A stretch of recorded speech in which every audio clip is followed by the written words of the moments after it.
poster campaign overall was designed around that image of the drill. The drill in the same shot as that. I mean, look at this shot. Oh, damn, Gets in the mouth as well. well. It's a fucking great little effect. Obviously executed through rapid cuts, but you don't. They rightly showed it in that angle, and therefore it's a drill into a blood pack. But you didn't need to build a full prosthetic that we had in view. Not everybody needed to be Lucio Fulci, but. So that's understated gore compared to Lucio Fulci, but it's fucking evil, and it goes fast too. It's not like it would have been horrible if it went slowly, but Sonny Fang doesn't think twice about it. Just drills him, and his head is like cheese, not cheese, but butter in that regard. When that drill enters him. It's really a well executed little squib effect, really. And the squib effects are, physical stuff you need to set up on set and execute properly.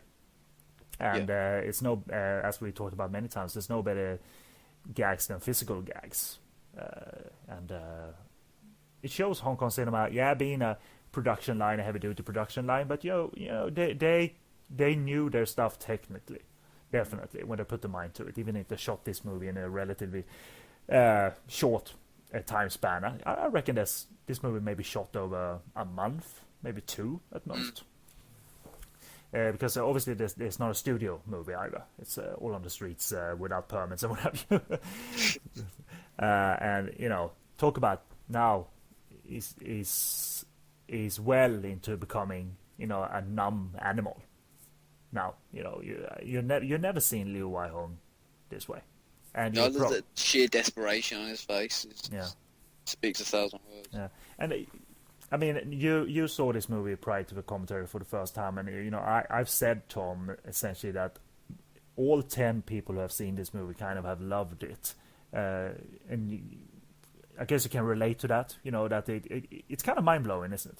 Yeah, I mean, I think the first time I watched it, when it all wrapped up, I said to myself, where did this amazing rough little masterpiece come from? Because why isn't it more known? It's kind of unfair. Why isn't it more known? It is, yeah. I mean, it definitely is. It's very unfair. I think it's amongst the elite kind of the line of Hong Kong films. I think everyone who's into the genre should see it. It's definitely got a lot to say as well. Yeah. I mean, I'd even love to see it sort of pop up on like those like a Joe Sales like legendary collections. They're just, they're fairly rough. Yeah, it's probably at least. Should be on that. It's probably with a production company that no one bought an entire catalog out of, a la Joy Says, who had a lot of Golden Harvest stuff, obviously. Yeah, true. So this is possibly done by a production company that only existed for very few movies, or even one movie. If someone's got has a print of this somewhere, they probably don't even know they've got it. No. But having said that, I might be crucified for saying this. I wouldn't want the movie to look much better than it does right now, because the full screen print doesn't feel, it's not very much cropped, and I just love the feel. It looks as it should, in my opinion. And I don't know if that's akin to it helps that we have grown up with VHS, but it's a good looking VHS print, and there's a reason many people have loved it, because it's not like they've been turned off by the quality. I think it's such a perfect quality for a movie. Coming up is a great when they bounce him into the tap there. I think it could have bounced him. They just shoved him into the tap there. I think they could have gotten a little bit more power out of that effect, but the blood that is still on the tap, doesn't it? That's why it fucking works. But it's kind of it's a real tap, obviously, so I don't think they could have shoved Liu Weihong into it that hard, so it's kind of a high concept in a way, let's shove him into that hard tap, but it works. It's an oh moment, and now he's an animal with a gun, and what we're getting is, to be simple about it, in this relatively short action finale, but incredible action finale, this is you never knew Liu Hong could be capable of this, and you get a very cool mixture, to be very simple about it, of John Woo and Ringo Lam. Because you got the dual guns, you got a lot of shooting, but you got more of the grounded, harder Ringo Lam type violence. And even Kirk Wong, to an extent, was very good at conveying hard-edged violence. And it's absolutely stunning, this sequence, technically and just mesmerizing. I can't come up with any more words for it. It's amazing headshots in it, and squib effects and editing, and just fucking animalistic violence with a little bit of selected slow motion within it, which is great. When Sonny Fang is sitting at the desk. Oh, great shot. And there's some strobe effects for some reason coming from somewhere, which is a great little effect. I don't know where the light source is for the strobe. Kind of strobe effect, but the sequence just then where there's the two of them kind of shooting each other. It's the shot of Liu Hung there that's on the cover of the VHS. Right. Yeah, they must have chosen an iconic kind of shot. Where he's been hit, and he's just kind of flinching slightly from that. It's pretty much that picture. I get chills watching this, guys. I mean, it's such an intense few minutes, this. And obviously the whole movie is great, I'm not saying it. And I love how the music just cuts there. Just cuts, like the music just stops. Really powerful. Yeah, no mercy. And it's not the kind of movie where there's late remorse.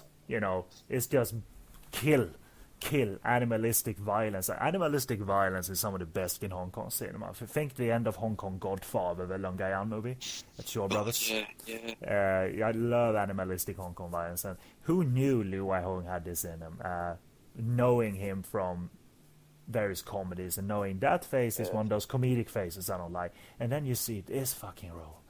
And blows you away, I love how the director fucks with us twice now. There's two bluffs with the ending, and then there's a very bittersweet ending. Yeah, it's really good.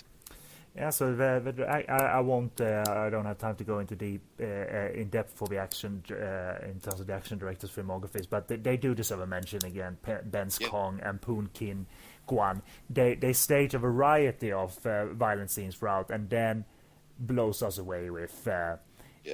With something that is in tune with the movie as well, that incredibly violent ending.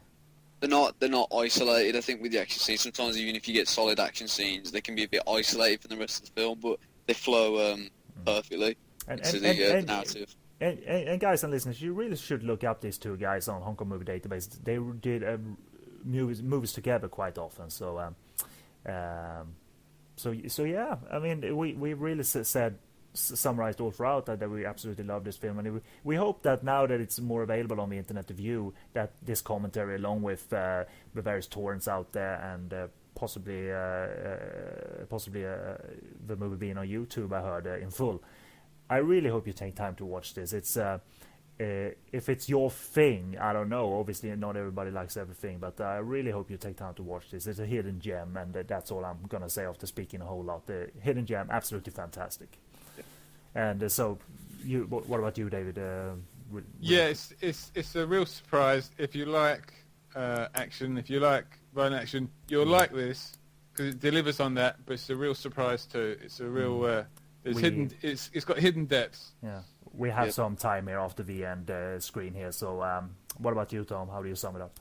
Yeah, a secret little masterpiece, which I thought I'd seen all the kind of the big amazing films from Hong Kong cinema this far into my viewing habits, but this just came along and just blew me away, and this definitely deserves to be alongside, The Killer and The Better Tomorrow and Police Story, and it definitely does sit alongside those, because they're not similar films, but in terms of, the way they work and how good they are, they definitely deserve to sit together. That's a well done summary, man. And thank you everybody for listening. I hope you enjoyed it. Hope you liked the movie and liked our commentary. And so that's us out for another edition of Commentary on Fire. So I've been your host, Kenneth Wilson, and with me was David Harris.